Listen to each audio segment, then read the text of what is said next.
Pinakulin. E3 error.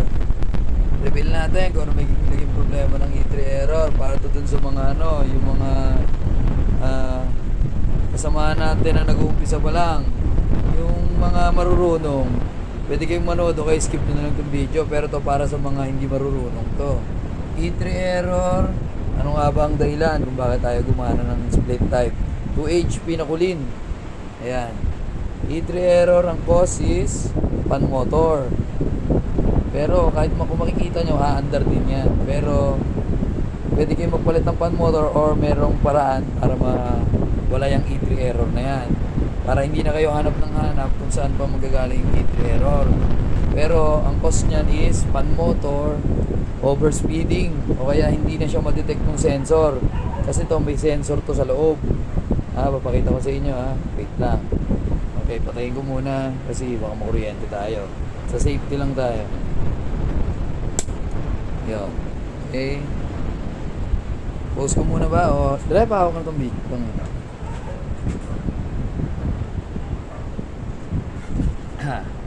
Wala nang cut yung video. Hindi na natin siya ikakat. Ito lang ang kanyang diferensya. Ito. Pakita ko rito. Itong problema nitong pan motor, hindi nyo kailangan magpalit ng isang buong pan motor kasi pricey rin yan. Kung meron kayong lumang pan motor, kunin nyo yung sensor ng pan motor. Nandito yan sa likuran. Dito pa. Ito. Yung black na to, papalitan natin ng white. Ito. May sensor po dito yan. Ayan, tignan natin. Ito po yung sensor niyan. Yan. Hindi na siya ma-detect overspeeding. Ito ang problema niya. Pwede siyang i-repair pero ako, marami naman ako nito kaya papalitan ko na lang. Kumuha ako sa ibang pan motor. Pupukin nyo lang po magputo dito. Ayan. Tandaan lang kasi baka magkaroon na riba pa yun. Ito ang problema niya. Problema niya. Pwede itong mga diode na to pero dahil nga tapusin lang natin yung video, hindi na natin kailangan i-test pa. Ito na yung fault niyan Sensor lang. Ito papalitan natin yung lumang itim. Papalitan natin ng puti. Yan. Kasi na-detect niya yan dito yan. Itong parang magnet na to, yan yung dinedetect nitong sensor nito. Yan. Palitan natin. Para hindi na tayo. Para sa mga ano to mga baguhan Yung mga master na natin dyan, pwede kayong manood.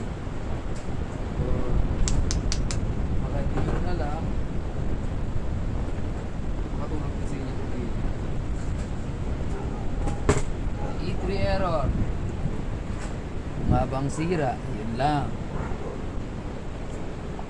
Dito natin kulay white na siya. Ito yung luma. Kulay black. Kinuha ko yan sa sa York. Ito, sa York ko kinuha to.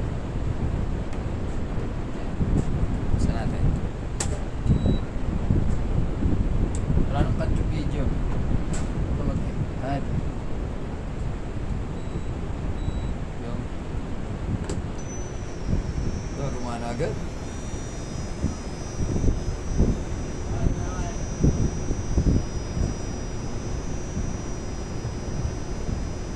Yun.